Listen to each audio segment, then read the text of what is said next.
का बहुत बहुत स्वागत है। चलिए शुरू करते हैं यहाँ पे आज का द हिंदू एडिटोरियल एनालिसिस, जिसमें सारी चीज़ें कंपाइल करके मैं एक ही जगह पे लेकर के आता हूँ और ये आपके एग्जाम्स के पर्सपेक्टिव से काफ़ी इंपॉर्टेंट है। अगर आप सिविल सर्विसेज एग्जामिनेशन की तैयारी कर रहे हैं फ्रेंड्स, तो ये वीडियो आपके लिए है। आप इसको लास्ट तक देखिए और तब आपको समझ में आएगा इसका असली बेनिफिट। आइए शुरू करते हैं फ्रंट न्यूज़ से। क्या इंपॉर्टेंट द हिंदू के आर्टिकल्स यहाँ पे फ्रंट न्यूज़ पे निकली है। तो महाराष्ट्र में इलेक्शन है, उसी महाराष्ट्र के बारे में फ्रंट पेज पे निकला है। और आपका मणिपुर नॉर्थ ईस्ट का एक स्टेट है, उस स्टेट के बारे में कुछ चीज़ें निकली है। इन दोनों पहलुओं को हम लोग देखेंगे और आगे बढ़ेंगे। सबसे पहले शुरुआत कर देते हैं महाराष्ट्र से। एक्चुअली इलेक्शन है, तो मेरा यहाँ पे एक क्वेश्चन है, महाराष्ट्र में टोटल कितनी असेंबली की सीट है, महाराष्ट्र में टोटल लोकसभा की कितनी सीटें हैं, ये महाराष्ट्र में असेंबली में जो काउंसिल होती है उसकी कितनी सीटें हैं और राज्यसभा में कितनी एमपी भेजता है। तो यहाँ पे कमेंट सेक्शन में आप ये चीज़ें जरूर लिखिएगा, क्योंकि छोटे छोटे एग्जाम्स में क्वेश्चंस यहाँ से बन जाते हैं। यहाँ पे बात करी जा रही है कि जो वोटिंग सिस्टम है, अभी यहाँ पे कैंपेन खत्म हुआ है, अब वोट होगा और वोट का जो रिजल्ट आएगा आपको रिसेंटली काउंट होगा 23 नवंबर को। तो 23-24 तक आपको चीज़ें मालूम चल जाएंगी क्या चीज़ें होने वाली हैं। अब यहाँ पे बात करी जा रही है जो 288 असेंबली सीट में महाराष्ट्र के यहाँ पे पोलिंग हुई है इस फेज में, तो 38 जो बची हुई थी रिमेनिंग झारखंड की सीट, वो भी इसी के साथ यहाँ पे 23 नवंबर को रिजल्ट आएगा। तो देखेंगे झारखंड। अब यहाँ पे जो चुनाव वाली बातें चल रही हैं, वो महाराष्ट्र में आपका एक लोकसभा का सीट का भी चुनाव है और 288 सीट। झारखंड यहाँ पे बात करी जा रही है असेंबली की 38 और उत्तराखंड की एक, केरला की एक, पंजाब की और उत्तर प्रदेश की 9 असेंबली की सीटों का चुनाव यहाँ पे होने वाला है। यहाँ पे पोलिंग ऑफिसर्स होते हैं, पोलिंग ऑफिसर्स वो होते हैं, मान लीजिए यहाँ पे चुनाव हो रहा है तो इसके इस बूथ को जो टैकल करेगा उसको पोलिंग ऑफिसर्स होते हैं। एक होते हैं डिस्ट्रिक्ट ऑफिसर्स, जो यहाँ पे इन सब चीज़ों को जहाँ जहाँ चुनाव होता है वो देखते हैं। डिस्ट्रिक्ट ऑफिसर से ऊपर होता है रिटर्निंग ऑफिसर, ये चीज़ें जुड़ी होती हैं। इससे ऊपर होता है आपका election commissioner of the state, इसके ऊपर होता है इलेक्शन कमिश्नर ऑफ इंडिया। तो ये चीज़ें हैं जो आपको मुझे बतानी थी। अब यहाँ पे मणिपुर सीधे चलेंगे और देखेंगे क्या इम्पोर्टेंट एस्पेक्ट्स हैं। तो बीरेन सिंह जी ने नोटिस दिया है यहाँ पे, जो बीरेन सिंह क्या है यहाँ पे सीएम है किस स्टेट के, मणिपुर के। और यहाँ पे गवर्नर कौन है उनका कमेंट सेक्शन में जरूर नाम लिखिएगा, क्योंकि गवर्नर काफ़ी चर्चा में रही हैं इस प्रकार की बातें, क्योंकि वो रिकमेंडेशन ही नहीं देती हैं किस चीज़ के लिए, प्रेसिडेंट रूल के लिए प्रेसिडेंट को। तो प्रेसिडेंट रूल लगभग लगती नहीं है, जबकि पिछले एडिटोरियल में आर्टिकल 277 में ये चीज़ें मौजूद थी कि प्रेसिडेंट सो मोटो एक्शन भी अपने संज्ञान में अगर इस प्रकार की चीज़ें पाती हैं तो ले सकती हैं और लेना चाहिए, ऐसा वहाँ पे आर्टिकल में लिखा था।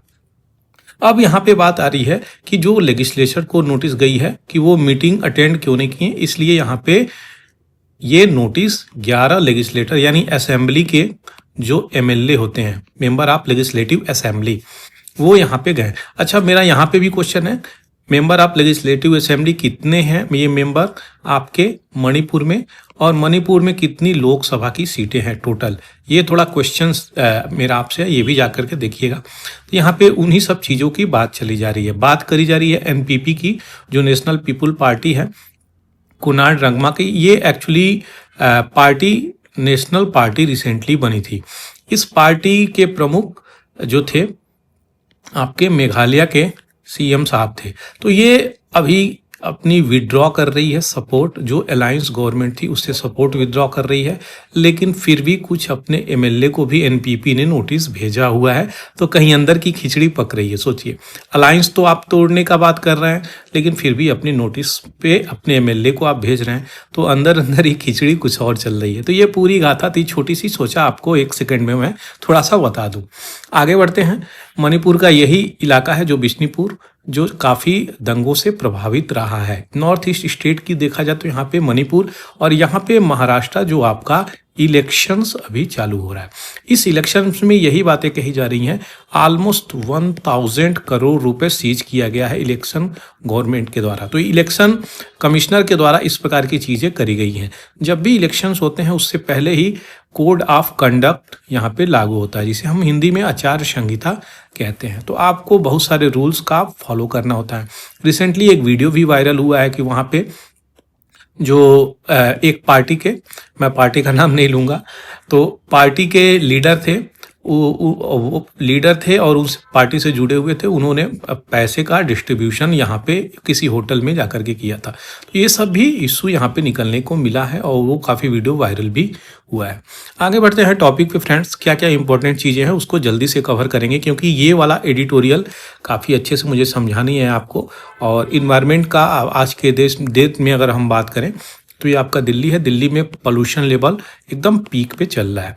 जब भी हम बात करते हैं फ्रेंड्स नवंबर के स्टार्टिंग से लेके और आपके फरवरी तक, तो ये जो सफ़र यहाँ तक का तय करता है ये बहुत ही उथल पुथल वाला सफ़र है। यानी यही वो सफ़र है जहाँ पे पोल्यूशन होती है। तो इस पोल्यूशन वाले जोन में नवंबर से लेके हम फरवरी तक कैसे इस चीज़ को देख रहे हैं वही यहाँ पे इस आर्टिकल में निकला है। तो जो दिल्ली के इन्वायरमेंट मिनिस्टर हैं गोपाल राय जी, तो गोपाल राय जी ने इसी बात को कहा है कि सेंटर जो है अपना इंटेलिजेंस दिखा नहीं रही है, अपना कोऑपरेशन सही से दिखा नहीं रही है। क्यों नहीं दिखा रही है? कि सारे लोग महाराष्ट्र के इलेक्शन में व्यस्त हैं, कहीं कोई लोग देश से बाहर चले गए हैं, G20 की मीटिंग चल रही है। तो इस प्रकार के इश्यू भी बहुत सारे निकले। कोई COP29 को अटेंड कर रहा है, तो यहाँ पे जो बात करने के लिए चीज़ें थी वो कोई सुनने वाला है नहीं। दूसरी बात, गोपाल राय जी ये बात बोल रहे हैं दिल्ली के इन्वायरमेंट मिनिस्टर कि कम से कम नहीं सुनना है तो आर्टिफिशियल रेन ही कराया जाए। ये आर्टिफिशियल रेन इतना इम्पोर्टेंट हो गया है क्योंकि यहाँ पे जो AQI है, एयर क्वालिटी इंडेक्स, ये सीवियर कैटेगरी को पार कर चुका है। अब ये भारत का जो इंडेक्स आंकड़ा है वो 500 से ऊपर तक का नहीं मापा जाता है। अब 500 के ऊपर कई सारे ऐसी स्विस प्राइवेट कंपनी है जो 1100 AQI नापी है यहाँ पे। अब इतनी भयंकर स्मोग है ये, इस स्मोग को आप देख सकते हैं कितनी भयंकर ये स्मोग है। अब इस प्रकार की स्मोग है तो आपको AQI कितना मिलेगा आप सोच सकते हैं। तो दिल्ली में प्रतिदिन अगर बात करें व्यक्ति, तो यहाँ पे पहले 2019 से पहले बोला जाता था कि ऑलमोस्ट आप 20 सिगरेट्स स्मोक करते हैं। चाहे आप स्मोकर हैं या फिर चाहे नहीं है, कोई फर्क नहीं पड़ता। आप अगर दिल्ली के वातावरण में रह रहे हैं तो 20 सिगरेट स्मोक करते हैं। आज के परिदृश्य में ये बातें बोली जा रही हैं, आप अगर दिल्ली में हैं तो आप 50 to 60 सिगरेट स्मोक कर रहे हैं प्रतिदिन। तो इस प्रकार के बातें चल रही हैं क्योंकि यहाँ पे बहुत सारे पर्टिकुलेट मैटर, जिसे हम PM 2.5 बोल रहे हैं और PM 10 माइक्रो, तो ये वाली जो पार्टिकल्स हैं काफ़ी हार्मफुल हैं और यही पार्टिकल्स आपकी निकल के आ रही हैं। अब यहाँ पे असेंबली का चुनाव भी यहाँ पे दिल्ली में होने वाला है। तो BJP के पास कह रहे हैं अरविंद केजरीवाल जी, मनी है और मसल पावर भी है। तो इनको एक प्रकार से धर्म युद्ध है, ये धर्म युद्ध का नाम दिए हैं और केजरीवाल इनको हराना मतलब मनी और इनके मसल पावर को चुनौती देना होगा। देखते हैं कौन जीत के आता है दिल्ली में, वो आपको इन्फॉर्म किया जाएगा। सीधे आते हैं background detailing. Air quality index, हर कंट्री का एक अपना अपना इंडेक्स बना हुआ है। जैसे भारत का AQI है, ये मेजर करता है कि देश की कौन से कोने में कितना पोल्यूशन का लेवल है। इसी AQI के माध्यम से यहाँ पे मेजर किया जाता है। अलग अलग कंट्री में अलग अलग इनके इंडिसेस हैं, अपनी क्वालिटी के आधार पे मैनेज करते हैं। यहाँ पे बात करी जाए 6 कुछ AQI बैंड हैं। वेरी पुअर की चीज़ें देख सकते हैं, good, fair, poor, very poor और हैजार्डस। ये 200 प्लस थी, लेकिन हम लोग कितना पे चल रहे हैं? 500 प्लस पे चल रहे हैं। यानी वेरी सीवियर कुछ टर्म होगा तो भी लगा लीजिएगा। यहाँ पे जब जैसे ये पुअर होने लगता है फ्रेंड्स, इस पुअर वाले कैटेगरी में आपको कहती है कि बाहर मत निकलिए, इंडोर एक्टिविटी करिए, आउटडोर एक्टिविटी आपकी बंद हो जाती है। लेकिन यहाँ से यहाँ तक का हम सफ़र कर चुके हैं, लेकिन क्या दिल्ली रुकी? नहीं। केवल आपको कॉलेज बंद हो गए, स्कूल बंद हो गए, कई सारे फ्लाइट्स डिले हो रही हैं क्योंकि दिख नहीं रही हैं, तो वो टर्मिनेट कर दी गई हैं। अब यहाँ पे पर्टिकुलेट मटेरियल की अगर बात करी जाए तो इसको भी हमें देखना पड़ेगा, जो कि इंपॉर्टेंट हो जाती है। कार्बन मोनोऑक्साइड होती है, नाइट्रोजन डाइऑक्साइड होती है, ozone, sulphur dioxide, lead, PM10 and 2.5, ये वाले पार्ट ज़्यादा समय तक वातावरण में रहते हैं जो आपको हानि पहुंचाते हैं। तो इसका समाधान क्या है? क्या सच में 1100 लेवल तक ये चीज़ें गई थी? तो अगर हम सही मायने में, मैंने नासा की एक वेबसाइट है उस पर जाकर के मैंने अपने भारत को देखा, तो सही मायने में क्या दिख रहा होगा? ये देखिए नासा का चीज़ें हैं फ्रेंड्स। यहाँ पे मैं कोई यहाँ पे फेक चीज़ें नहीं निकाल रहा हूँ, नासा की ही चीज़ें हैं। तो नासा ने अपने चीज़ों पे लाइव यहाँ पे उसके पिक्चर्स को मैंने लिया और ये 19 नवंबर 2024 की चीज़ें हैं। तो आप देख सकते हैं, आपका अरेबियन सी है, ये आपका इंडियन ओशियन है, ये आपका बे ऑफ बंगाल है, और ये आपका इंडिया। यहाँ पे आपको असली चीज़ें क्लियर हो गई होंगी। और ये दिल्ली का मैंने लोकेशन देखा, तो यहाँ पे देखिए कितनी तीव्र गति से यहाँ पे क्या है, स्मोग है। इसी स्मोग की हम बात कर रहे हैं फ्रेंड्स, जो इतना प्रदूषण मचा रहा है। अब ये देखिए नॉर्दर्न बेल्ट, जो भी ये नॉर्थ बेल्ट है ना, ये जो प्लेन एरिया आती है, प्लेन एरिया कुछ ऐसे अपनी प्लेन एरिया जाती है जो आपके वेस्ट बंगाल तक फैली होती है। तो यही पूरी की पूरी जो प्लेन एरिया है, ये एक प्रकार से लगभग क्लाइमेट रखती है। क्लाइमेट तो ये प्लेन एरिया है, और प्लेन एरिया में जब ये स्मोग एंट्री करता है तो पूरा इम्पैक्ट करता है, खास करके दिल्ली में आकर के अरावली से इधर फंस जाती है, और ये हवा को पास होने का कोई रास्ता न मिलता है, और यहाँ पे हवाएं भी चलनी बंद हो जाती हैं, जिसके कारण ये प्रॉब्लम क्रिएट हो जाता है। अब स्मोग की ये ऊपर की सैटेलाइट की पिक्चर दिखा रहा हूँ फ्रेंड्स, ये कोई वॉलपेपर नहीं है, ये सैटेलाइट से लिया हुआ पिक्चर है, जो अभी आपको नासा के सैटेलाइट से मैं चीज़ें निकाला हूँ और आपको दिखा रहा हूँ। तो भारत को अपने पैक में लिया हुआ है, कवर में लिया हुआ है।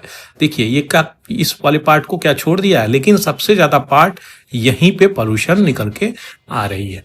अपना ये अरेबियन सी को भी देख सकते हैं, साथ ही साथ जो नॉर्दर्न बेल्ट है वो भी देख सकते हैं। तो पूरा का पूरा ये वाला बेल्ट अगर देखा जाए तो ये इसी चपेट में आया हुआ है, जिसको मैं स्मोग नाम दिया हूँ। इंडिया का ये लगभग पार्ट आप देख सकते हैं, कोई चीज़ें बचा है नहीं, क्योंकि सारी की सारी चीज़ें इसी चपेट में आ रही हैं। तो आशा करते हैं यहाँ पे स्मोग जो आपको टर्म मैं यहाँ पे दिया, उसका मतलब आप समझ रहे होंगे। स्मोग का मतलब पहले तो स्मोक होता है, स्मोक जो धुएं निकलती हैं प्लस जो पोल्यूशन और डस्ट होते हैं, इसको मिलके ये क्रिएट करता है क्या, स्मोग। ये वर्ड सबसे ज़्यादा फेमस थी आपके लंदन में। जब लंदन में इंडस्ट्रियल रिवॉल्यूशन हो रहा था, उसी वक्त कई सारे लोगों की यहाँ पे जान गई थी इसी स्मोक के कारण। बहुत सारे लोगों की डेथ भी हुई थी, और भारत में भी डेथ हो रही है, क्या बची है यहाँ पे भी डेथ हो रही है। अब चीज़ें निकल के आती हैं कि ये जो स्मोग है, इसका अगर समाधान करना चाहे तो व्यक्ति क्या कर सकता है। तो मैंने यहाँ पे एक चीज़ और निकाला था, ITI यहाँ पे ITI जहांगीरपुरी, तो यहाँ पे 1129 का दिखा रहा था, मैक्सिमम 1129, मिनिमम 438 की कैटेगरी में हिस्टोरिकल एयर क्वालिटी डाटा आपको निकाल के मैं दिखा रहा हूँ। पूरा का पूरा ये 1300 ppb ये कार्बन मोनोऑक्साइड का यहाँ पे दिखा रहा है। पर्टिकुलेट मैटर 437 दिखा रहा है, नाइट्रोजन 25, और ये चीजें तो चल सकती हैं, लेकिन पर्टिकुलेट मैटर ये प्रॉब्लम वाली बातें हैं। ओजोन भी यहाँ पे इस लेवल पे अलाउ है, क्योंकि WHO की ये गाइडलाइंस है, उसके ऊपर अगर चीजें चली जाएंगी तो यही हाल होगा जो रेड में दिख रहा है। ये 18 तारीख का न्यूज है जो मैंने निकाल के दिया। अब थोड़ा सा बैकग्राउंड में चलेंगे और देखेंगे सेंट्रल पोल्यूशन बोर्ड कंट्रोल, ये इसका क्या कार्य है। अगर इसका बात बोलें CPCB, तो स्टैट्यूटरी ऑर्गेनाइजेशन है जो इन्वायरमेंट मिनिस्ट्री के अंतर्गत आती है, जिसकी 9 रीजनल डायरेक्टोरेट ऑफिसेस हैं पूरे भारत के राज्यों में अगर बात करें तो। वहीं पे स्थापना की बात करें तो 29 सितंबर 1974 को water prevention and control of pollution act 1974 के अंतर्गत ये चीजें आती हैं, इसकी स्थापना करी जाती है। लेकिन परंतु ये पावर जो लेती है वो दूसरे एक्ट से लेती है, वो एयर से लेती है। पावर लेती है एयर से और स्थापना करी जाती है वाटर से। तो air prevention control pollution act 1981 से इसकी पावर मिलती है, यानी कार्य करने की, फंक्शनिंग की पावर इसको यहाँ से मिलती है। स्थापना इस वाले एक्ट से हुई है। अब आगे बढ़ते हैं। यहाँ पे जो बोर्ड है वो देखता है किस प्रकार से इन्वायरमेंट असेसमेंट करता है, रिसर्च करना है और कौन कौन सी चीज़ें जिम्मेदारी हैं। और नेशनल स्टैंडर्ड को अपने मेंटेन करके इन्वायरमेंट की तरफ ज़्यादा फोकस करता है कि क्या पोल्यूशन का लेवल चल रहा है। फंक्शन की अगर बात करें तो दोनों तरफ से देखता है, नेशनल लेवल, स्टेट बोर्ड दोनों तरीके से और यूनियन टेरिटरी, और नेशन वाइड प्रोग्राम को रन करता है जैसे कि NAMP, national air quality monitoring programme, जो फोकस करता है air, water, noise, municipal wastage pollution को देखने का जिम्मेदारी यही लेता है। Central pollution control board. आशा करते हैं ये चीज़ें आपको समझ में आई होगी। कुछ इंपॉर्टेंट एक्ट है कंजर्वेशन एक्ट से, वो भी आपको देखना काफ़ी इंपॉर्टेंट हो जाता है क्योंकि ये सारे क्वेश्चंस एक जगह से ही आ जाते हैं, सब आपके इन्वायरमेंट से जुड़े हैं। Water prevention 1974, water prevention control cess act 74, air वाला एक्ट 1981, फॉरेस्ट का 1980, इन्वायरमेंट 86, इंश्योरेंस 91 और BDA 2002 में इसकी स्थापना होती है। ये सारे के सारे आप इस्तेमाल कर सकते हैं अगर आप मेंस के कोई चीज़ कर रहे हैं, मेंस के पेपर में भी इस्तेमाल कर सकते हैं क्योंकि कंजर्वेशन के लिए इसका आपको याद रहना बहुत ज़्यादा इंपॉर्टेंट है। उसकी अगर कोई टॉपिक है इन्वायरमेंट की जीएस पेपर में तो वो भी इंपॉर्टेंट हो जाती है जीएस पेपर के पर्सपेक्टिव से। आगे बढ़ते हैं और देखेंगे क्या इंपॉर्टेंट न्यूज़ है। तो सबसे ज़्यादा तीस्ता जो वैली है, तीस्ता रिवर के आसपास तीस्ता वैली का निर्माण हो रहा है, उसी की हम बात कर रहे हैं कि यहाँ पे बात बोली जा रही है कि 2023 में ये फ्लडिंग हुई थी और इस फ्लडिंग की वजह से यहाँ पे बहुत सारा हौच पौच हुआ था। आप पिक्चर में देख भी सकते हैं किस प्रकार का कंडीशन यहाँ पे हुआ है। तो जो ग्लेशियल लेक होते हैं, जो ग्लेशियल मतलब जो हिम सागर होते हैं, उनकी हम बात कर रहे हैं। अगर हिंदी में बात करें तो हिम सागर लेक बस्ट आउट हुआ था, यानी फट गए थे, यानी अपनी लेवल कैपेसिटी से ऊपर के चल रहे थे वो। तो उसकी वजह से यहाँ पे 2000 अक्टूबर 2023 में बस्ट आउट हुआ, जिसके कारण बहुत सारे लोग दह भी गए, डैम भी टूटा वहाँ पे। उसी की बात यहाँ पे करी जा रही है। तो यहाँ पे सबसे ज़्यादा इम्पोर्टेंट यही हो जाता है तीस्ता रिवर, जिसकी बैकग्राउंड डिटेलिंग मैं आपको यहाँ पे देना चाहता हूँ। तीस्ता रिवर 414 किलोमीटर की लंबी दूरी तय करके पहुनरी माउंटेन से निकलती है। वेस्ट ऑफ पहुनरी माउंटेन, जिसे तीस्ता कांगसे ग्लेशियर कहते हैं, यहाँ से निकलती है इस ग्लेशियर से, और वेस्ट ऑफ पहुनरी माउंटेन। तो ये चीज़ें याद रखिएगा जो ईस्टर्न हिमालय में यहाँ पे आती है। अब यहाँ पे बहने की जो राज्य हैं वो कौन कौन है? सिक्किम, और सिक्किम से तुरंत उतर जाती है वेस्ट बंगाल। उसके बाद वेस्ट बंगाल से सीधे घुस जाती है बांग्लादेश में। बांग्लादेश से सीधे निकल के ब्रह्मपुत्र नदी में मिल जाती है। ब्रह्मपुत्र नदी से सीधे बे ऑफ बंगाल तक पहुंच जाती है। तीस्ता रिवर की अगर बात करें तो लार्जेस्ट है सिक्किम की रिवर, और सेकेंड लार्जेस्ट रिवर हो जाती है वेस्ट बंगाल में गंगा के बाद, यानी गंगा लार्जेस्ट रिवर है तो वेस्ट बंगाल की, और दूसरा तीस्ता आ जाती है। जब भी तीस्ता रिवर की बात करी जाती है तो बांग्लादेश का नाम आए नहीं आए ऐसा हो ही नहीं सकता। बांग्लादेश के साथ बहुत सारे हमारे डील चलते हैं क्योंकि ये नदी काफ़ी इम्पोर्टेंट हो जाती है। बात करी जा रही है ये रिवर जो है सो लामो लेक और गुरु डोंगमार लेक और बहुत सारी नदियाँ यहाँ पे Thangu valley, Yumthang valley, Dikchu mountain यहाँ पे आकर के इस रिवर में मिल जाती है। बहने की प्रक्रिया आप देख सकते हैं सिक्किम से कुछ इस प्रकार से निकलती है। ये वैली भी काफ़ी इंपॉर्टेंट है, क्वेश्चंस यहाँ से भी बनता है। ये निकल के और नदी की बहने की प्रक्रिया को आप देख सकते हैं। नदी आकर के ब्रह्मपुत्र नदी में मिल जाती है, और जैसे मिलती है ब्रह्मपुत्र नदी जाकर के उड़ेल देती है आपके गंगा में। गंगा सीधे मिलके निकल जाती है किधर? आपका बे ऑफ बंगाल में मिल जाती है। तो आशा करते हैं ये चीज़ें आपको समझ में आई फ्रेंड। तो चैनल को आप लाइक, शेयर और सब्सक्राइब करना बिल्कुल भी नहीं भूलें, क्योंकि फ्रेंड्स आपके एक सब्सक्राइब से हमें बहुत ही ज़्यादा मोटिवेशन मिलती है। और आप लोगों से मेरा विनम्र निवेदन है, या फिर आप व्हाट्सएप चला रहे हों, या फिर इंस्टाग्राम चला रहे हों, फेसबुक चला रहे हों, तो इन सब सोशल मीडिया नेटवर्क पे आप इस वीडियो को शेयर कर सकते हैं, ताकि जो भी इस चीज़ की तैयारी कर रहे हैं उनको ये चीज़ें आसानी से प्राप्त हो जाएँ। और जो दूसरी बात है फ्रेंड्स, आपका सपोर्ट हमारे लिए अभी बहुत ही ज़्यादा इम्पोर्टेंट है, वो भी एक फैक्टर है जिसलिए मैं आपकी ये बात बोल रहा हूँ। Thank you. अगर आपने मुझे सब्सक्राइब किया, सपोर्ट किया, उसके लिए आपको बहुत बहुत धन्यवाद।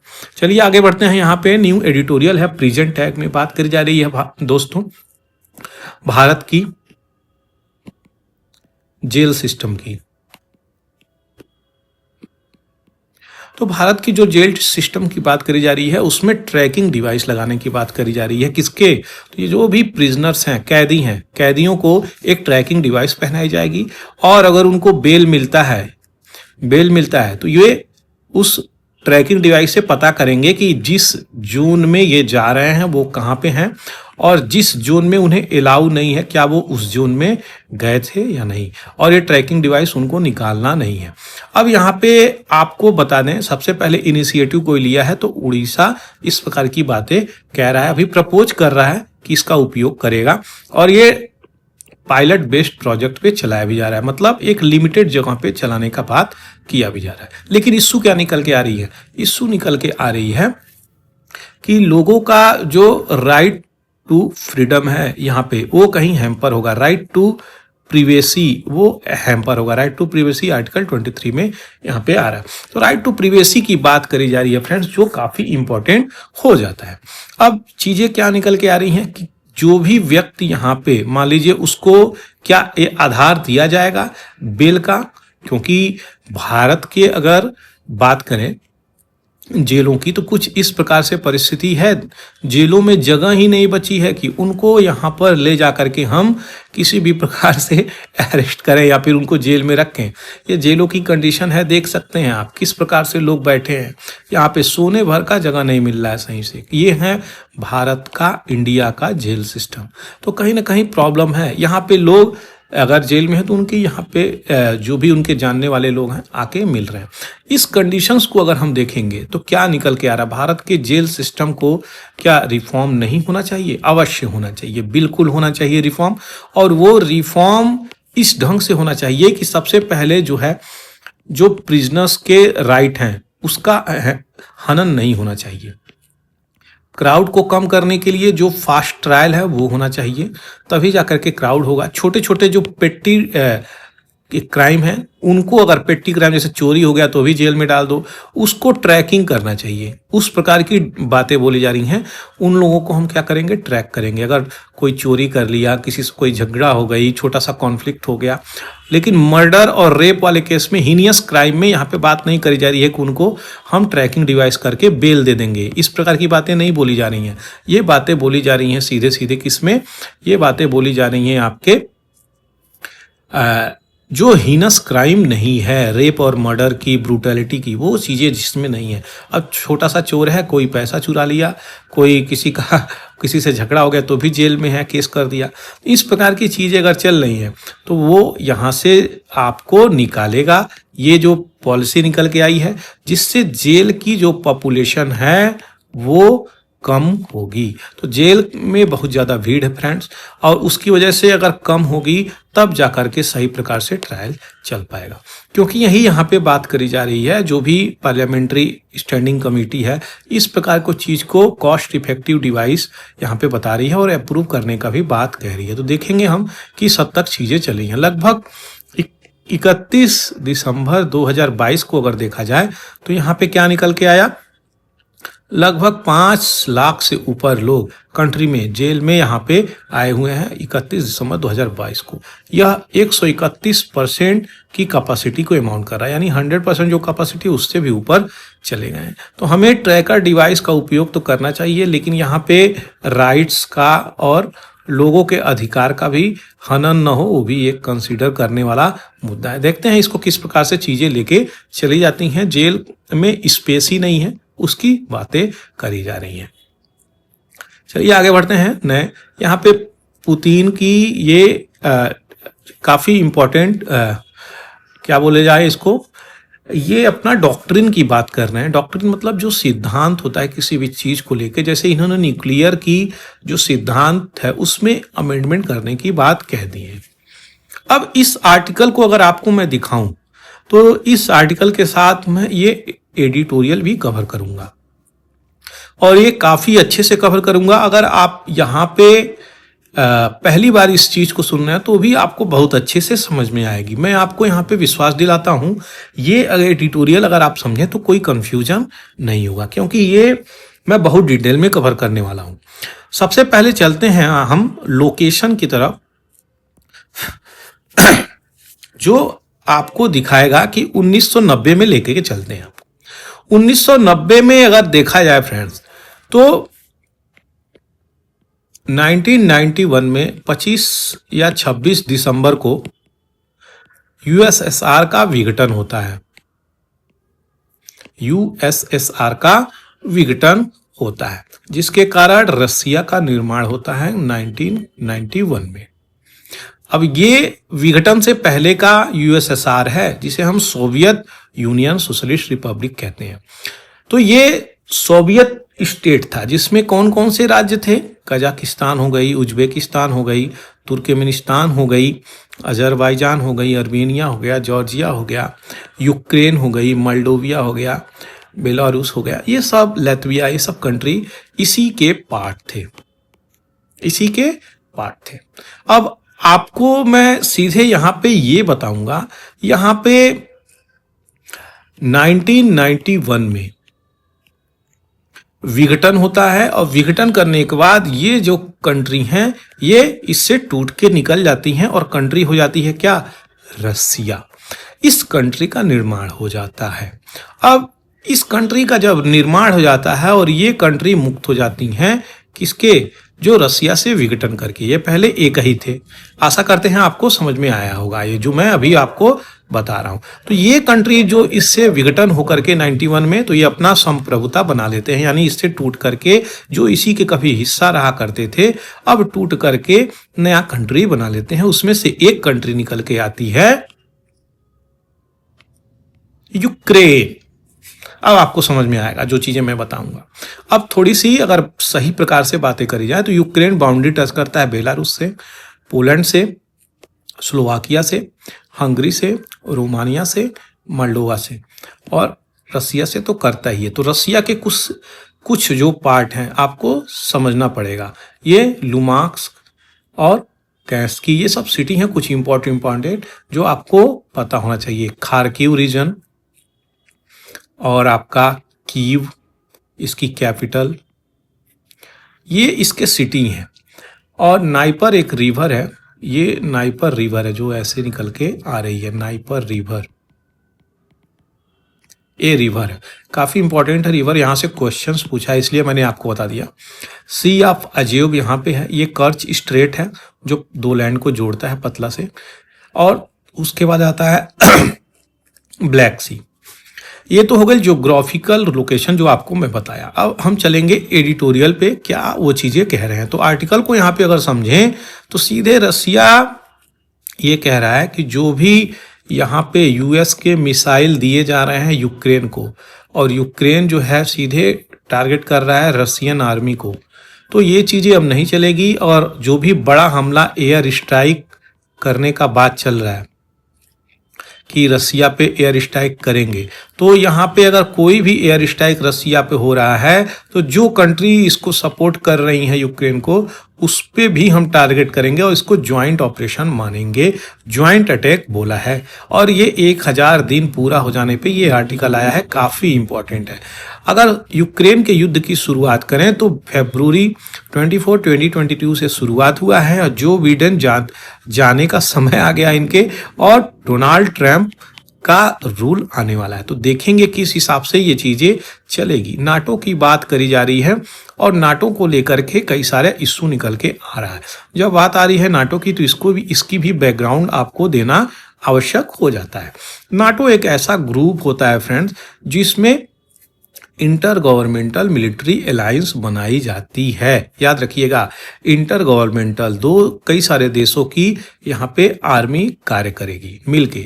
अब यहाँ पे ये कहा जाता है कि नाटो के अगर किसी भी, कई सारे मेंबर हैं, आप किसी भी मेंबर पे हमला कर दिए तो सब मिलके आप पे अटैक करेंगे, यही बात होती है। इसमें 32 मेंबर हैं, जिसमें से 30 यूरोप के आते हैं, 2 नॉर्थ अमेरिका के आते हैं। ये 2 नॉर्थ अमेरिका की बात कर रहे हैं। इस्टेब्लिशमेंट की बात करें तो वर्ल्ड वॉर सेकेंड के बाद इस ऑर्गेनाइजेशन को इम्प्लीमेंट किया गया है। नाटो ट्रीटी वाशिंगटन डीसी में साइन किया गया था 4 अप्रैल 1949 को। यहीं पे अगर बात करें, नाटो तो कलेक्टिव सिक्योरिटी सिस्टम की तरफ कार्य करता है कि एक लोगों पे अटैक कर दे तो सारा ग्रुप मिलके आप पे अटैक करेगा भैया। इसीलिए यूक्रेन बार बार कह रहा है कि हमको नाटो में मिला लो, और नाटो में मिलाने के लिए यूएस से यहाँ पे कह रहा है कि आपको इतना जल्दी हम नहीं मिला सकते, अगर मिला लिए तो यूएसआर यानी रसिया कहीं हम पे अटैक ना कर दे। तो वो भी एक बड़ी इशू है, क्योंकि सबसे ज़्यादा अगर बात करें फ्रेंड्स न्यूक्लियर वेपन तो यही कंट्री हैं, यूएसए और आपका रसिया। तो रसिया के पास बहुत सारे वेपन हैं न्यूक्लियर, उसके बाद आपका यूएसए आ जाता है। ये सब कंट्री रखी हुई हैं। तो ये चीज़ें हैं जो आप एक कंट्री दूसरे कंट्री को रोक के रखी, नहीं तो कब का हमला हो गया होता। इंडिपेंडेंट मेंबर स्टेट हैं यहाँ पे बहुत सारे। ऑफिशियल लैंग्वेज 2 लैंग्वेज होते हैं, इंग्लिश और फ्रेंच। इनका मोटो है यहाँ पे देख सकते हैं। नाटो की अगर हेडक्वार्टर की बात करें तो ब्रुसेल बेल्जियम है, और वहीं पे मिलिट्री हेडक्वार्टर की बात करें तो बेल्जियम मोन्स एक सिटी है वहाँ पे है। रिसेंटली फिनलैंड इसको ज्वाइन करता है 2023 में, उसके बाद स्वीडन ज्वाइन करता है 2024 में 21 मार्च को। तो ये थी डिटेलिंग। अब हम अगर बात करें इस एडिटोरियल में कि जो 1000 दिन पूरा हो गए हैं उस पे यूक्रेन का रेजिलियंस कैसे है, कैसे टिका हुआ है ये अभी तक, उस एडिटोरियल को देखेंगे। और काफ़ी अच्छे से देखना पड़ेगा हमको, क्योंकि ये काफ़ी इंपॉर्टेंट आर्टिकल है। यहाँ से क्वेश्चंस किसी भी रूप से बनाए जा सकते हैं। इसको हम अच्छे से देखेंगे और इसकी डिटेलिंग भी आपको बहुत अच्छा से मिलेगी। बात करी जा रही है फ्रेंड्स रसिया और यूक्रेन के लड़ाई की। तो 2022 से यहाँ पे चीज़ें चल रही हैं। महात्मा गांधी के फिलॉसफी को कुछ इस प्रकार से इसको अच्छा लग गया है कि इसी को पालन कर रहा है, और इसका पालन करके यहाँ पे टिका हुआ है, यानी छोड़ेगा नहीं। Quit India movement Mahatma Gandhi ने लास्ट में चलाया है 1942 में, उसी का यहाँ पे बात कह रहा है। और यहाँ पे मॉस्को इंटरनेशनल लॉ और रिस्टोर पीस ये जल्द से जल्द करे, इस प्रकार की चीज़ें यहाँ पे कही जा रही हैं। 1000 दिन अगर बीत चुके हैं फ्रेंड्स, 24 फरवरी 2022 से जब अटैक हुआ यूक्रेन पे रसिया के द्वारा, तो यहाँ पे चीज़ें क्या निकल के आई। रसिया ने लॉन्च किया है फुल स्केल मिलिट्री ऑपरेशन। तो ये रसिया के कई सारे सिटी को, कल्चर को, नेशन को, जो भी वहाँ पर मेन इंफ्रास्ट्रक्चर था उसको बमबारी करके ध्वस्त किया हुआ है, जिसके कारण यहाँ पे क्या चीज़ें निकल के आ रही हैं। जेलेंस्की अभी भी पीछे फिर भी नहीं हट रहे हैं। तो यहाँ पे नहीं हटने का बहुत सारा कारण है, और ये एक डिटर्मिनेशन भी इन कंट्री में है कि हम जो है अपनी कंट्री के लिए लड़ेंगे। यहाँ की यूक्रेन की जनता ये कह रही है कि हम स्टैंड हैं अपनी कंट्री की सेफ्टी और सिक्योरिटी के लिए, और अपनी कंट्री के तरफ से ही लड़ेंगे, जिसके कारण यहाँ पे रसिया को बहुत सारी प्रॉब्लम का सामना भी करना पड़ रहा है। अब यहाँ पे यूक्रेन और रसिया में जो लड़ाई हो रही है कई सालों से अगर बात करें, तो यहाँ पे इनकी जनता भी पिस रही है, जिसे हम आम नागरिक बोल सकते हैं। आम नागरिक भी इस प्रॉब्लम को फेस कर रहा है, क्योंकि बहुत सारे लोगों की डेथ हो गई है, बहुत सारे लोग डिस्प्लेस भी हुए हैं। रसिया की अगर बात करें यहाँ पे नेशनल यूनिटी फैक्टर की, जो कि बहुत तरीके से रेसिस्टेंस हुई है, और यहाँ पे यूक्रेनियन की भी बात करेंगे तो ये यूनाइटेड है जो डिफेंड करने के लिए अपने होमलैंड को। भारत की बात करें तो अपने भारत के लिए हम लड़ते हैं, ये यूक्रेन वाले हैं तो ये यूक्रेन अपने कंट्री के लिए एकदम समर्पित है, और ये कहीं ना कहीं किसी भी रूप से पीछे हटने के लिए बात कर ही नहीं रहे हैं। इंटरनेशनल सपोर्ट इनको मिल ही रहा है, और ये पीस की बात कह रहे हैं एक ही आधार पे कि आप जो है रसिया यहाँ से आप हटेंगे, आपको एक्सेप्टेंस नहीं मिलेगी। रसियन मिलिट्री की बात करें 2022 से फ्रेंड्स, तो बहुत सारा मसाकर हुआ है, यानी मौत का खेल हुआ है फ्रेंड्स। मसाकर यूक्रेन में तो बूचा हो गई, इरपिन हो गई, बोरोदिंका हो गया, मौरिपोल हो गया, ये सब इंपॉर्टेंट सिटी थे यूक्रेन के। जो सिटी में अभी आपको यहाँ पे दिखाए हैं इसी की बात कर रहे हैं हम, इसी वाले पार्ट में ज़्यादा हमला हुई है। जपार्जियो ये न्यूक्लियर पावर प्लांट है। अब यहाँ पे हम सीधे अगर आएंगे तो हमें क्या मिलेगा, सिटी जो है सिंबल बन चुका है आज के अगर परिदृश्य में बात करें तो यूक्रेन के फ्रीडम स्ट्रगल के रूप में लेकर के आगे बढ़ चुका है, और यही अग्रेसर वार क्राइम और ज़्यादा बढ़ रहा है। यानी वहां के लोग फ्रीडम स्ट्रगल इसको बना लिए हैं, जैसे अब हमें आजाद होना है। इस प्रकार की बातें वहां के लोग लड़ रहे हैं और बना चुके हैं। अब यहाँ पे अगर हम देखें नेक्स्ट, तो यहाँ पे देखते हैं किस हद तक ये चीजें गई हैं। तो ह्यूमन के कॉस्ट पे ही ये चीजें आगे बढ़ रही हैं। जब भी कोई वार होता है तो उसमें ह्यूमंस लॉस होते हैं, ह्यूमन का यहाँ पे मृत्यु तो होता ही होता है, यानी कैजुअलिटी होंगी ही होंगी, शहीद होंगे ही होंगे लोग। उसमें अगर बात करें आर्मी की, तो आर्मी को हटा दीजिए, सिविलियन की अगर बात करें तो 600 चिल्ड्रन अभी तक मर चुके हैं। रसिया के अग्रेशन की बात करें, जिसमें ह्यूमन राइट्स की अगर बात करें यूनाइटेड नेशन के, तो 8 मिलियन यूक्रेनियन अपने कंट्री को छोड़ के दूसरे जगह पे जा चुके हैं। कई कंट्रों में रिफ्यूजी के रूप में भी रह रहे हैं। आधे लोगों की बात करें जो छोड़ चुके थे, वो पुनः अपने कंट्री में आ चुके हैं। क्यों, किस आधार पे? क्योंकि यहाँ पे कहा जा रहा फ्रीडम स्ट्रगल चल रहा है। 7 मिलियन पीपुल यहाँ पे इंटरनली एक जगह से दूसरी जगह चले गए हैं। नवंबर 2024 तक बात करें तो 3.6 मिलियन 36 लाख के आसपास इंटरनली इधर से उधर चले गए हैं। तो कोई यहाँ पर था तो इधर आ गया है, कोई इधर था तो इधर आ गया है, यानी इस साइड लोग भाग रहे हैं। तो ये लगभग सेफ सिटी है यूक्रेन की, यही यहाँ पे बात करी जा रही है। अब यहाँ पे इस वाले पार्ट को काफी अच्छे से समझिएगा।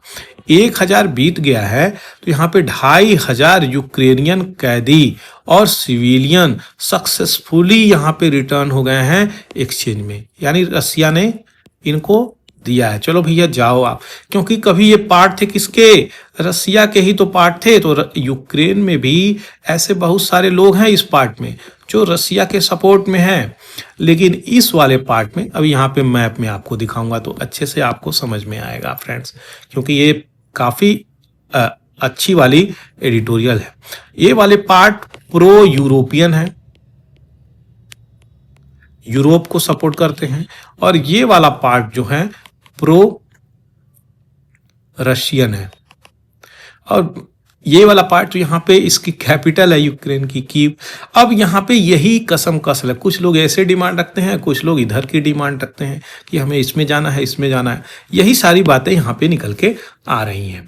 तो थाउजेंड्स की बात करें तो रसिया इसीलिए इनके जो प्रिजनर हैं, कैदी हैं, आर्मी है, उनको छोड़ना पड़ता है, क्योंकि वो समर्थक हैं आज भी। और दूसरी तरफ बात करा जाए तो यूक्रेन भी रसिया के कुछ कैदियों को छोड़ा है यहाँ पे। अब यहाँ पे मजबूरियां ये निकल के आ रही हैं, दोनों कंट्री से एक्सचेंज तो हुए हैं, लेकिन अभी भी बहुत सारे लोग रसिया के गिरफ्त में फंसे हुए हैं और हॉरिफिक कंडीशन में वहाँ पे टॉर्चर चल रहा है। तो क्योंकि ये वार है फ्रेंड्स, तो हर चीज़ें तो संभव यहाँ पे आपको सब कुछ अच्छा हो जाए ये पॉसिबल नहीं है।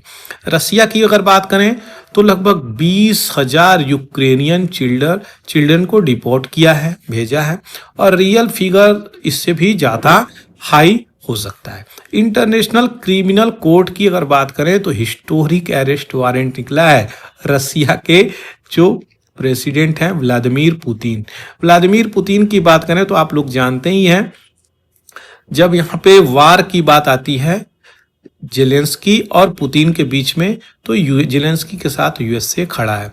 वहीं पे इजराइल की अगर बात आती है और फलस्तीन की बात आती है तो इजराइल के साथ भी यूएसए खड़ा हुआ है।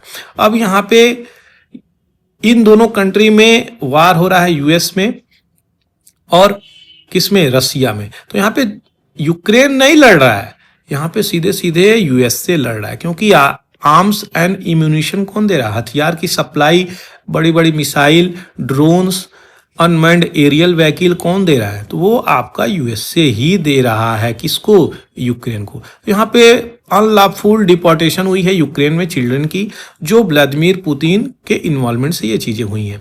कतार में भी ऐसी प्रकार से बातें करी जा रही हैं। 1002 के आसपास अपने घर बड़ी मुश्किल से यहाँ पे चीजें निकले हैं। तो with the help of intermediary country, ये कतार की बातें करी जाए, इसके सहायता से रसिया जो है बहुत सारी चीजों में लैक ऑफ कोऑपरेशन भी दिखाया। 1000 बीत गए हैं दिन इस लड़ाई को लेकर के, लेकिन फिर भी प्रायोरिटी जो है रशियन स्ट्राइक्स को दी जा रही है। टारगेट किया जा रहा है, डैमेज किया जा रहा है, क्या क्या, तो जो भी 3793 एजुकेशनल इंस्टीट्यूशंस है, वहाँ पे भारत से बहुत सारे ऐसे लोग हैं जो मेडिकल की पढ़ाई करने जाते हैं, इंजीनियरिंग की पढ़ाई करने जाते हैं।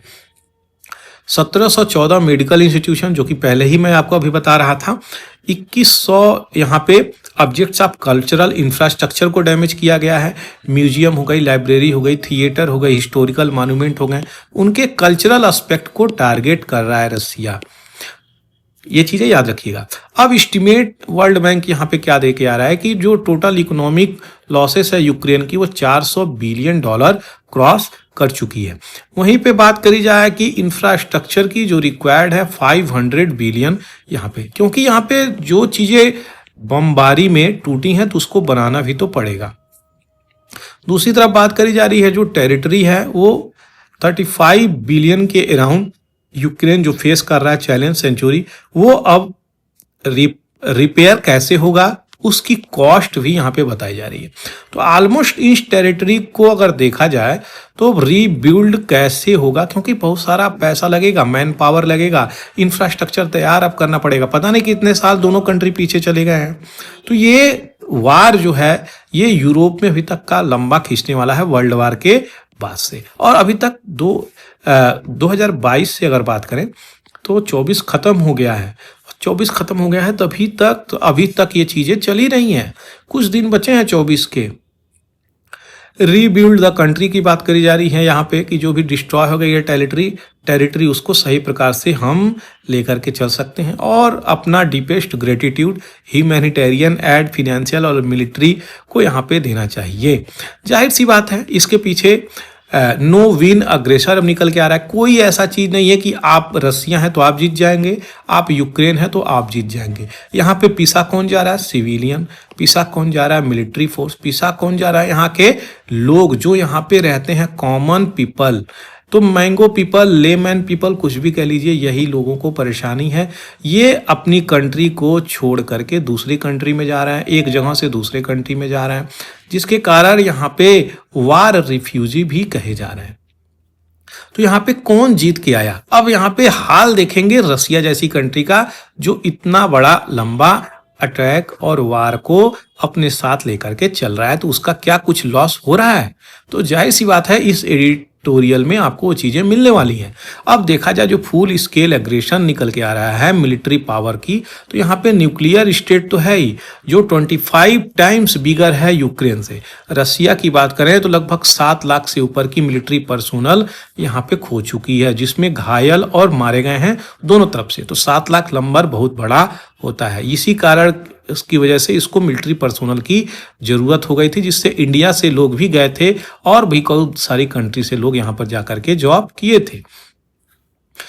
दूसरी तरफ बात देखी जा रही है तो यहाँ पे 1500 मिलिट्री पर्सोनल प्रतिदिन यहाँ पे कैनन फोडर इस प्रकार का इस्तेमाल कर रहे हैं, जो कि लूज कर रहे हैं 1500। अब यहाँ पे बात दूसरी चीजें निकल के आ रही हैं कि कैसे हम बैलेंस करेंगे और इसको देखेंगे। रसिया की अगर बात करें तो 1 लाख नॉर्थ कोरियन सैनिक इस ट्रूप में आके मिले हैं और यूक्रेन से लड़ने के लिए। तो नॉर्थ कोरिया भी आ गया है यहाँ पे।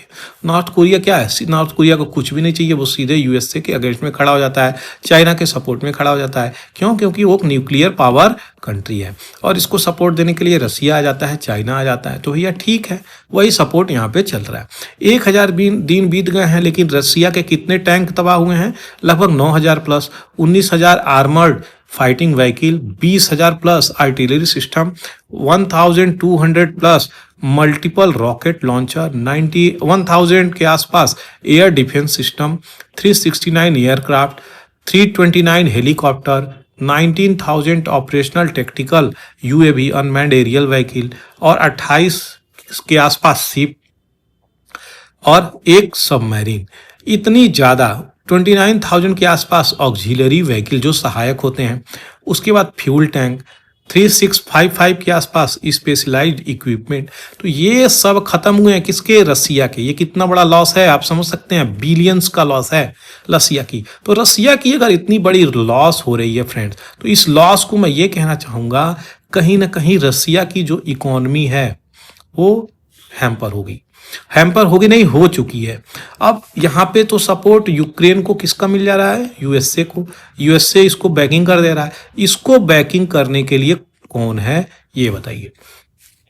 तो यहाँ पे एक्सपोर्ट रसिया पे बहुत सारे डिफेंस का यहाँ पे जो पहले एक्सपोर्ट करता था हथियारों का, अब उसी को जरूरत पड़ रही है, क्योंकि वहाँ की परिस्थिति ये हो गई है कि वहाँ से जैसे ही सैंक्शन लगी, इंटरनेशनल सैंक्शन क्या होता है, अगर आप पर ये सैंक्शन लग जाए तो किसी भी रूप से अगर आप एक्सपोर्ट करते हैं, कोई आपसे ट्रेड कर रहा है, तो ये लोग ट्रेड नहीं करेंगे, ट्रेड करेंगे तो इन पे भी सैंक्शन लगा देगा। ये कौन है?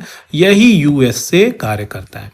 तो यूएसए ने सैंक्शन लगाया और इंटरनेशनल जो कोर्ट होता है वो भी यहाँ पे निकल के आया और रसिया के खिलाफ यहाँ पे बहुत सारे सैंक्शन लगाया, जिसके कारण वहाँ की जो लगभग बात करी जाए 14,000 केसेस ऑफ सैंक्शन को फेस कर रहा है आज के परिदृश्य में। तो इंटरनेशनल एंटिटी जो भी थे यहाँ पे रिस्ट्रिक्ट हो गए, ग्लोबल फाइनेंशियल सिस्टम इसका बंद हो गया, टेक्नोलॉजी बहुत सारे ठप हो गए। सैंक्शन एक बार लग जाने की वजह से ये इंपोर्ट भी नहीं कर पाता है, हाई टेक्नोलॉजी सेक्टर अगर बात करें, ना ही किसी कंट्री को जल्दी एक्सपोर्ट करेगा। इंडिया भी बात करी जा रही है S-400, वो भी अभी पेंडिंग वास्ते में पड़ा है, लेकिन वो मिलेगा भारत को भी। तो यहाँ पे जहाँ पे ये रसिया की बात करी जाए तो रसिया जैसी कंट्री कभी एक्सपोर्ट करती थी, आज उसकी चीजें ठप हो गई हैं। अब किसकी तरफ सारी चीजें शिफ्ट हो गई हैं? यूएसए की तरफ। तो फायदा किसका हो रहा है? यूएसए का हो रहा है। तो ये चीजें याद रखिएगा, इस वार से फायदा किसको जा रहा है। अब यहाँ पे 1,000 ग्लोबल कंपनी थी रसिया में जो वहां से निकल के बाहर जा रही हैं, क्योंकि सब वहां पे सैंक्शन लग गए हैं। तो सैंक्शन की वजह से वहाँ की कंपनियां, वहाँ के एजुकेशनिस्ट, एकेडमिशियन, बहुत अच्छे अच्छे एक्सपर्ट जो लोग इन्वेस्ट किए थे वो लोग वहाँ से निकल के आ गए। जो भी प्रोफेशनल थे, यंग वर्कर्स थे, वो रसिया को छोड़ करके निकल के आ चुके हैं। इम्पैक्ट किया है हर एक फील्ड में, आईटी हो गई, इंजीनियरिंग हो गई, तो लोग उस देश को छोड़ करके निकल के आ रहे हैं। क्रेमलिन का मतलब होता है फ्रेंड्स रसिया ही, मान लीजिए यहाँ पे रसिया की इकॉनमी रिजिलियंट हो गई है। ये अपने आप में भी एक लॉन्ग टर्म वार चलने वाला है। इसको अगर हमें देखना है तो रसिया का जो सेंट्रल बैंक है ये कह रहा है कि अनप्रेसिडेंटेड 21% इन्फ्लेशन चल रहा है। अब इन्फ्लेशन इतनी तीव्र गति से बढ़ रही है जिसके कारण सैंक्शन भी चल रहे हैं, तो यहाँ पे इन्वेस्टर बाहर जा रहे हैं यहाँ से दूसरे कंट्री में। अब इंटरनेशनल इमेज रसिया का और डाउन हुआ है, जिसके कारण यूरोप में उसको बहुत सारी प्रॉब्लम का सामना करना पड़ा है। यूनाइटेड नेशन की अगर बात करें तो ग्लोबली इसको बहिष्कार के रूप में ही देख रहे हैं सब। तो यहाँ पे इजराइल को कोई नहीं कुछ कहेगा, क्योंकि इजराइल इतना बमबारी किया है, वो यूएसए के करीब है। यहाँ पे यूएसआर जिसे हम रसिया कह रहे हैं, उसके पीछे सारे लोग उंगली उठाने के लिए तैयार हैं। किसके पीछे? रसिया के पीछे। यही लॉन्ग टर्म वाली बात बोल रही है कि इंटरनेशनल डिप्लोमेसी को यहाँ पे ये चीजें निकल के आ रही हैं, इसको सीवियरली कम करना चाहिए। नॉर्थ कोरिया जो सपोर्ट कर रहा है उसकी वजह से भी चीजें निकल के आ रही हैं, इनको आर्मी मिल जा रहा है और ये वार चलने लग रहा है। तो ये कितना लंबा समय तक ये चलेगा, ये पीस हो पाएगा कि नहीं। यूक्रेन की अगर बात करें तो पर्सनली यहाँ पे चीज़ें निकल के आ रही हैं कि जो भी लोग यहाँ पे आ रहे हैं वो अपनी कंट्री को डिफेंड करने की बात कर रहे हैं। यहाँ पे तो स्ट्रगल फॉर फ्रीडम निकल के आ रही है दोस्तों। तो अपने देश के लिए जिस प्रकार से क्विट इंडिया मूवमेंट हुई थी भारत में, उसी प्रकार की चीज़ें कुछ हो गई हैं कि आज़ाद करानी है अपने कंट्री को रसिया से। अब ये इतना लंबा वार है, महात्मा गांधी की आइडियोलॉजी को ये पकड़ के बैठा है यूक्रेन, अब ये कैसे समझ में आएगा। वही एडिटर यहाँ पे बातों को रख रहे हैं कि जो हीरोइक रेसिस्टेंस किया है यूक्रेन पीछे ही नहीं हट रहा है, क्योंकि इस पे सपोर्ट है यूएसए का, नहीं तो ये पीछे क्या, ये तो निचले गिर गए होते। मात्र 10 दिन वार नहीं चलती है। तो इस प्रकार का अगर फिजिकल सर्वाइवर यूक्रेन के लोग दिखा रहे हैं और आ भी रहे हैं आगे, तो ये कहीं ना कहीं अपनी कंट्री को डिफेंड कर रहा है और यूरोप भी सपोर्ट कर रहा है, यूएसए भी सपोर्ट कर रहा है और एक फ्री डेमोक्रेटिक यूरोप में अपनी पहचान बनाने के लिए भी देख रहा है। दूसरी तरफ न्यूट्रलिटी की बात करी जा रही है यहाँ पे रसिया के साथ। तो रसिया का जो रोल होना चाहिए ग्लोबली अगर बात करें तो यूक्रेन की सॉवरेनिटी, इंटीग्रिटी और गारंटी ऑफ वर्ल्ड स्टेबिलिटी, इस पे भी देखने की जरूरत है कि यूक्रेन को अपना फ्रीडम मिले। अब रसिया तो ये नहीं कहता है कि हम आपका फ्रीडम हैम्पर कर रहे हैं भाई, रसिया आपको हमेशा के लिए अलाउ करा है ये चीज़ें, लेकिन क्या बातें निकल के आई हैं, आप ही थे जो नाटो में जाने का बात कहे और ये कहा था रसिया कि अब नाटो में कोई ऐड नहीं होगा, लेकिन बार बार नाटो में कोई ना कोई ऐड हो जा रहा है। तो रसिया क्या करेगा? रसिया को भी तो अपने कंट्री के लिए देखना है। तो ये दोनों तरफ से इश्यू निकल के आ रहा है। महात्मा गांधी की आइडियोलॉजी को लेकर के आगे चल रहे हैं, लेकिन क्या यहाँ पे महात्मा गांधी की आइडियोलॉजी की बात कर रहे हैं एडिटर, मैं तो यही नहीं समझ पा रहा हूँ। ठीक है, क्विट इंडिया मूवमेंट था, उस प्रकार की चीजें, लोगों को देश प्रेम आ गई हैं और ये स्ट्रगल फॉर यूक्रेन चल रहा है, लेकिन महात्मा गांधी का क्विट इंडिया मूवमेंट कोई वायलेंस को नहीं लेके आया था। और यहाँ पे यूक्रेन तो कोई चुप बैठा नहीं है, ये भी आर्म और न्यूक्लियर से इस्तेमाल करने का बात कर रहा है, तो इनके लोगों को भी मारा जा रहा है। तो यहाँ पे महात्मा गांधी की आइडियोलॉजी कहाँ रही, मुझे तो नहीं समझ में आ रहा है। पता नहीं कैसे एडिटर यहाँ पे बात कर रहे हैं। वो तो विल पावर की शायद बात कर रहे होंगे कि एक सोच है, उस प्रकार से लड़ने की शायद बात कर रहे होंगे।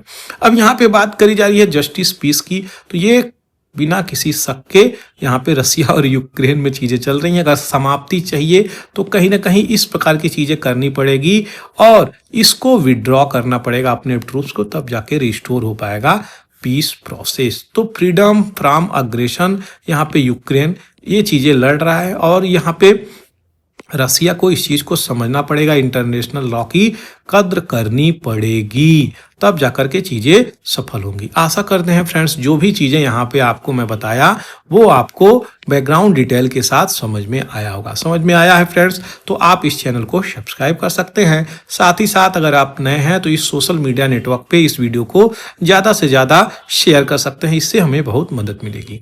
आगे बढ़ते हैं यहाँ पे CBAM, ये एडिटोरियल थोड़ा है रखा है, लेकिन मैंने इसको यहाँ पे कंपाइल करके आपके सामने लाया हूँ।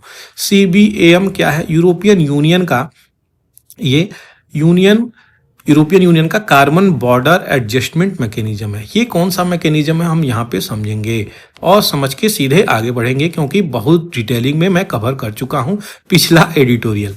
यहाँ पे बात करेंगे CBAM की, तो कार्बन बॉर्डर, मान लीजिए एक कंट्री है इंडिया और दूसरी कंट्री है ब्रिटेन, और इंडिया से कोई चीजें एक्सपोर्ट हुई ब्रिटेन में, तो ब्रिटेन लगा दिया है CBAM। यही वही एक प्रकार से कार्बन बॉर्डर एडजस्टमेंट मैकेनिज्म है। एक प्रकार से आपके ऊपर टैक्स लगा देगा कि आप जब इसका प्रोडक्शन किए किसी प्रोडक्ट का, तो कार्बन कितना इमिशन किए, उसी हिसाब से यहाँ पे इसको जगह मिलेगी इस कंट्री में।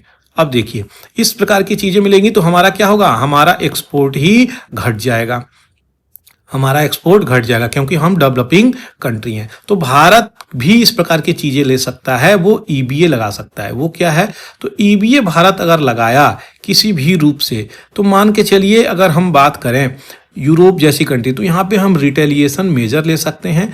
EBA क्या होता है, तो यहाँ पे आपको इंट्रोड्यूस कर सकता है कॉन्सेप्ट कि जो भी डेवलपिंग वर्ल्ड है कंसर्न कर रही है, वो उसका एक मेजर लेंगी EU CBAM के विरुद्ध। वो क्या होगा विरुद्ध, तो ये कैलकुलेट करेंगी टैरिफ बेस की इंपोर्ट कितना होना चाहिए यूरोपियन यूनियन से। आप भी हमारे कंट्री में तो एक्सपोर्ट करेंगे, तो हम अपनी कंट्री में अगर इंपोर्ट कर रहे हैं कोई चीज, तो यूरोपियन यूनियन से कितना आ रहा है उसकी बात कर रहे हैं, तो हम उस पर कंसल्ट करेंगे। पर कैपिटा इनकम क्या है, GDP क्या है, रिलेटिव पर कैपिटा इमिशन क्या है, रिलेटिव कितना गेन हो रहा है ट्रेड से आपको, और एवॉइड करेंगे इमिशन जो भी ट्रेड में हो रहा है, तो हम उसको कंसीडर करके अपना EBA लगाने की बात चल रही है।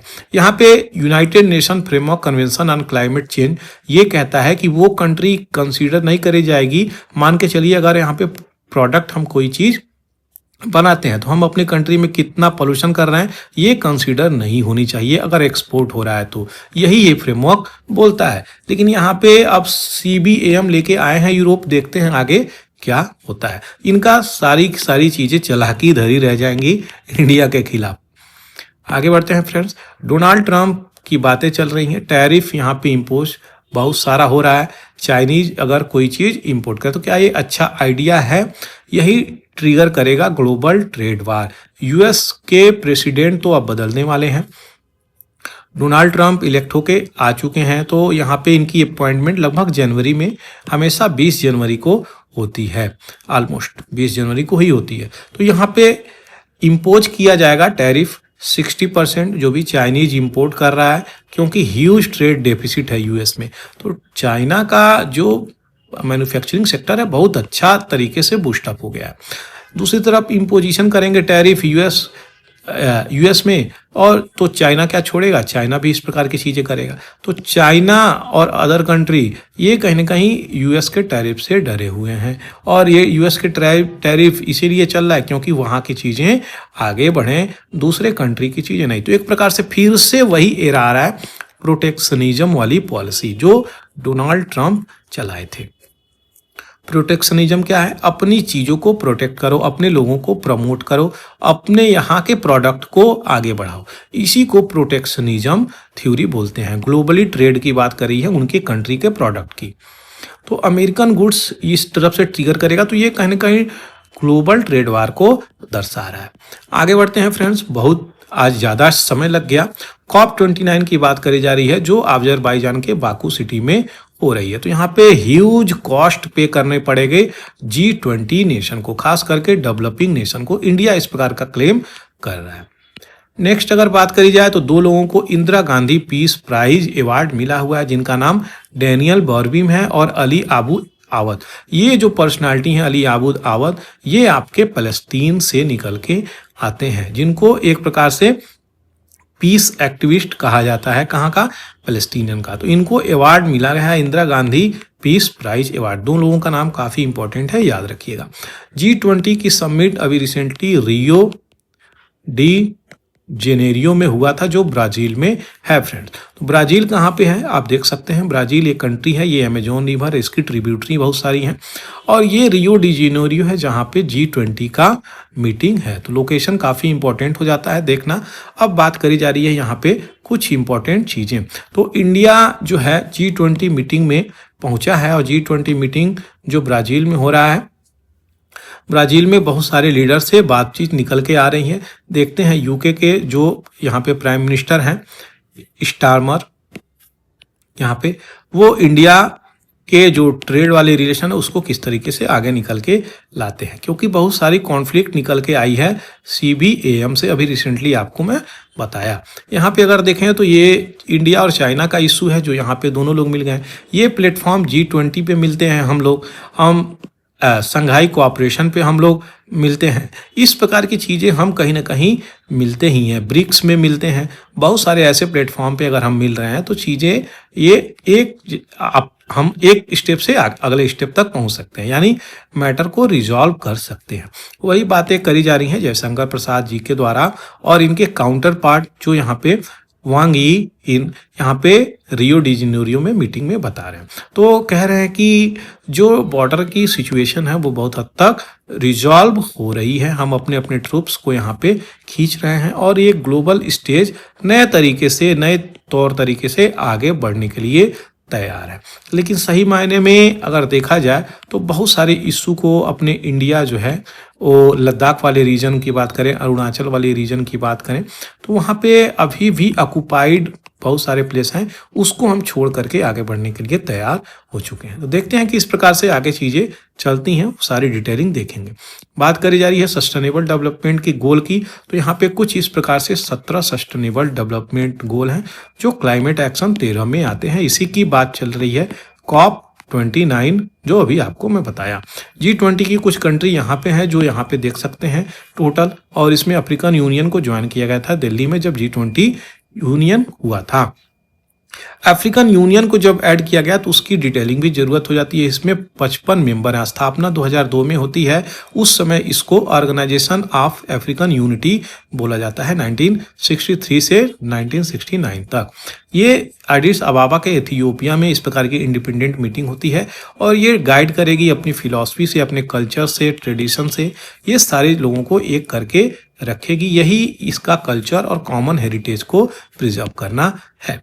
आशा करते हैं यहाँ पे जो चीज़ें आपको मैं दिया वो समझ में आ रहा होगा। नडाल जो है यहाँ पे हार गए हैं, फेडरर इनको इमोशनल ट्रिब्यूट दे रहे हैं। वो क्या चीज़ है, तो यहाँ पे राफेल नडाल किस कंट्री से हैं, मैं पहले तो ये मैं बताऊंगा। राफेल नडाल स्पेन से हैं, और रोजर फेडरर किस कंट्री से हैं, ये स्विट्जरलैंड से हैं, याद रखिएगा। दोनों लोग का यहाँ पे बहुत ही ज़्यादा, दोनों लोग यहाँ पे ग्रैंड स्लैम जीते हुए हैं और रिटायर कर रहे हैं। कौन, तो सुपर स्टार राफेल नडाल 6-4 6-4 से बोटिक वान जे जूटचिप के साथ यहाँ पे डेविस कप में हार गए। डेविस कप किससे है, क्वेश्चन ये रहता है, तो टेनिस से जुड़ा हुआ है ये गेम है, काफ़ी इंपॉर्टेंट है। आशा करते हैं ये चीज़ें आपको समझ में आई हैं। ये चीज़ें समझ में आई हैं फ्रेंड्स, तो यहाँ पर जा करके आप PDF डाउनलोड कर सकते हैं, बहुत सारे यहाँ पे चीज़ें मिलती हैं। फ्रेंड्स, अगर आप इस चैनल पे नए हैं तो शेयर जरूर कर दीजिएगा। जो भी आप चला रहे हो, फेसबुक, इंस्टाग्राम, व्हाट्सएप, तो वहाँ पे आप शेयर कर सकते हैं ताकि ज़्यादा से ज़्यादा लोग इस पे जुड़ सकें। Thank you for watching the Hindu editorial by पूरा एकेडमी।